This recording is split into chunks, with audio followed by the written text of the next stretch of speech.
क्या आप उन 80 करोड़ लोगों में शामिल हैं जो राशन लेते हैं, यानी कि सरकार के द्वारा जो 5 किलो अनाज दिया जाता है, क्या आप भी वो 5 किलो अनाज लेते हैं? अगर लेते हैं तो ज़रा होशियार हो जाइएगा, और अगर बाहर जाइएगा, कोई इंसान आपसे ये पूछे कि क्या तुम अनाज लेते हो, क्या तुम 5 किलो राशन लेते हो, और अगर आपका जवाब हाँ हो और उसका दूसरा सवाल ये हो कि वोट किसे दोगे, तो यही कहिएगा कि बीजेपी को ही वोट देंगे। वरना हो सकता है कि आपको पकड़ करके जम करके पीटा जाए और ये कहा जाए कि ये किस तरह की नमक हरामी है कि तुम अनाज उससे लेते हो, अनाज उससे लेते हो और वोट किसी और को देंगे। लेकिन अब आप ये सोच रहे होंगे कि क्या सरकार जो है वो अपने घर से अनाज देती है। आप सही हैं, इसमें कोई शक नहीं है कि आप सही हैं। ऐसा नहीं है कि देश के प्रधानमंत्री अपने घर में जो है फसल उपजाते हैं और वहां से उपजा करके आपको दे देते हैं। हकीकत यह है कि वो देश के किसानों का अनाज है। हकीकत यह है कि वो देश के हर एक इंसान का अपना अपना एक हिस्सा है। किसी का छोटा हिस्सा है, किसी का बड़ा हिस्सा है, लेकिन उन तमाम हिस्सों से मिलकर के वो अनाज जो है देश के 80 करोड़ लोगों को मिलता है। अब आप सोच रहे होंगे कि ये बातें मैंने क्यों कही है। उत्तर प्रदेश के बरेली से खबर सामने आई है। स्क्रीन पर आपको 2 तस्वीर दिखा रहा हूं, वीडियो नहीं दिखाऊंगा।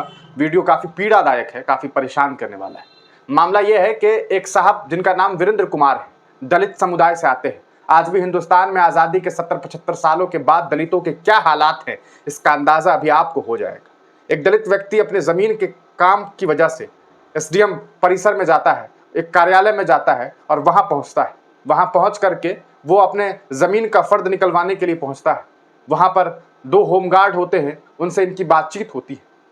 इसी बीच होमगार्ड साहब जो हैं वो वीरेंद्र से बात करने लग जाते हैं, पॉलिटिकल बातें करने लग जाते हैं और फिर कहते हैं कि वोट किसे दोगे। और फिर होता यह है कि वीरेंद्र जो है वो ये कहता है कि कोई बात होती है, राशन वगैरह लेते हो, तो वो कहता है हाँ लेते हैं। फिर वोट की बात जब आती है तो शायद वो ये कहता है कि हम बीजेपी को वोट नहीं देंगे। बस इतना कहना होता है कि भारतीय जनता पार्टी के ये शुभचिंतक 2 जो आप होमगार्ड, जिसका नाम रामपाल है और वीर बहादुर है, वो इस दलित व्यक्ति वीरेंद्र कुमार को जम करके पीटने लग जाता है। लात घूंसे का इस्तेमाल किया जाता है, जम करके फाइट, हाथ से जो है मुक्केबाजी की जाती है उस शख्स पर। दोनों ही होमगार्ड मिलकर के एक पेशे से चौकीदार वीरेंद्र कुमार को जम करके पीटते हैं। आपको बता दें कि यहां तक के हाथों में जो राइफल होता है इनके पास, उससे भी मारते हैं, बड़ी बेरहमी से मारते हैं। वीडियो वायरल होता है, सोशल मीडिया पर जम करके लोग इस वीडियो को शेयर कर रहे हैं और लोग ये कह रहे हैं कि देख लीजिए आज इस हिंदुस्तान में आज़ादी के 75-77 सालों के बाद क्या हालात हैं। एक तरफ देश के प्रधानमंत्री बड़ी बड़ी बातें करते हैं, हकीकत यह है कि इस देश में एक गरीब इंसान जो अनाज लेता है उस पर इस तरह के एहसानात जो हैं वो कहीं ना कहीं उनके ऊपर मसल्लत करने की कोशिशें की जा रही है कि जबरन उनसे भारतीय जनता पार्टी को वोट दिलाने की कोशिशें की जा रही है। अरे प्रधानमंत्री जी हों या फिर इस देश की कोई भी सरकार, कोई भी हुकूमत हो, क्या वो अपने बाप के घर से कोई सामान देता है क्या? कहां से आता है पैसा? प्रधानमंत्री जी अपने घर से तो नहीं देंगे। या कोई भी स्टेट गवर्नमेंट अगर किसी को कोई जो है कह सकता है कि सुविधा मुहैया करती है तो वो अपने घर से तो नहीं देती है। प्रधानमंत्री जी की सैलरी 1.5 लाख, मुश्किल से 2 लाख, ज्यादा से ज्यादा 5 लाख। वो अलग बात कि वो सूट पहन ले 15 लाख का। वो पैसा कहां से आता है वो जाने, कहां से जाता होगा। यही जनता का पैसा है, और कहां से जाता है। आज ये हालात है कि एक व्यक्ति अगर राशन ले रहा है, ये राशन कहां से आ रहा है?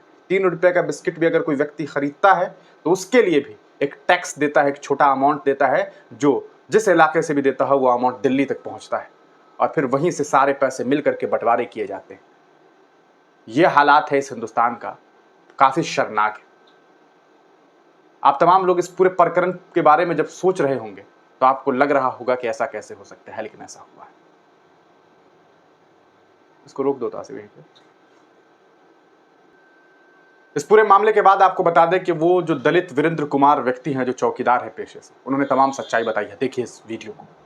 मेरा नाम वीरेंद्र है, मैं चौकीदार हूँ भंडगला का, थाना नवाबगंज। मैं अपनी फर्द तहसील लेने आया था और मेरे साथी बोले अभी आ रहे हैं, थोड़ी देर वेट कर लो। मैं तहसील गेट पर खड़ा हुआ था, अंदर पड़ा तो जो होम गार्ड के 2 लोग जो बातें कर रहे थे, मैं वहाँ पर खड़ा था। इस पीरियड इन्होंने गाली गलौज की बातें करा, तो मैंने भैया गाली गलौज क्यों कर रहे हो, और गाली गलौज करने के बाद फिर इन्होंने गल्ला की बात करी, गल्ला फ्री का लेते हैं, और गाली देते हुए इन्होंने कहा कि गल्ला फ्री का लेते हैं और वोट कहीं अंदर डालते हैं। और मैंने अपनी जेब से कई चौकीदारों को पैसे दिए, मैंने भैया मुझे कब पैसे दिए तुमने, जब मैं तुमसे पैसे नहीं मारा मुझसे क्या मतलब, इसने मेरा गलवान पकड़ा और मेरे साथ बुरी तरह का मारपीट करी, मेरा गला दबाया और मेरे सिर पर जूता रखे, कान पर जूता रखे, और मुझे जान मान का खतरा, इन लोगों ने मुझे धमकी दी जान से मारने की, जान से मारने की धमकी दी। मुझे राइफल की बटों से मारा पूरी तरीक़ा से, और मेरी तहरीर दी गई, और तहरीर अभी कोई भी इन पर कार्रवाई नहीं हुई है। मेरा मुकदमा दर्ज SC नहीं लगाया, मैं SC का आदमी ना SC नहीं लगाई है। तो दोस्तों सुना आपने वीरेंद्र कुमार जी को कि किस तरह से उन्होंने अपनी रुदात बताई है। तो ये हकीकत है उस हिंदुस्तान की जिस हिंदुस्तान के बारे में ये बातें बताई जाती है कि विश्व पटल पर ये एक विश्व गुरु है। लेकिन हकीकत क्या है इसका अंदाज़ा आप लगा लीजिए कि एक दलित व्यक्ति को बस इसलिए पीटा जाता है क्योंकि वो भारतीय जनता पार्टी को वोट नहीं देता, और ये काम कोई और नहीं बल्कि 2 होमगार्ड करते हैं।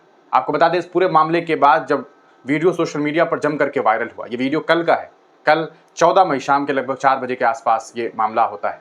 उसके बाद ये वीडियो आज वायरल होता है, फिर उसके बाद उस दोनों होमगार्ड पर कार्रवाई की जाती है, उसके ऊपर SC एक्ट भी लगाए गए हैं और उन दोनों को जो है अभी बर्खास्त भी किया गया है और एक दोनों को गिरफ्तार भी किया गया है। ये खबर सामने आ रही है। तो इस पूरे मामले पर आप तमाम लोगों की क्या कुछ राय है, अपनी राय कमेंट सेक्शन में ज़रूर लिखिएगा।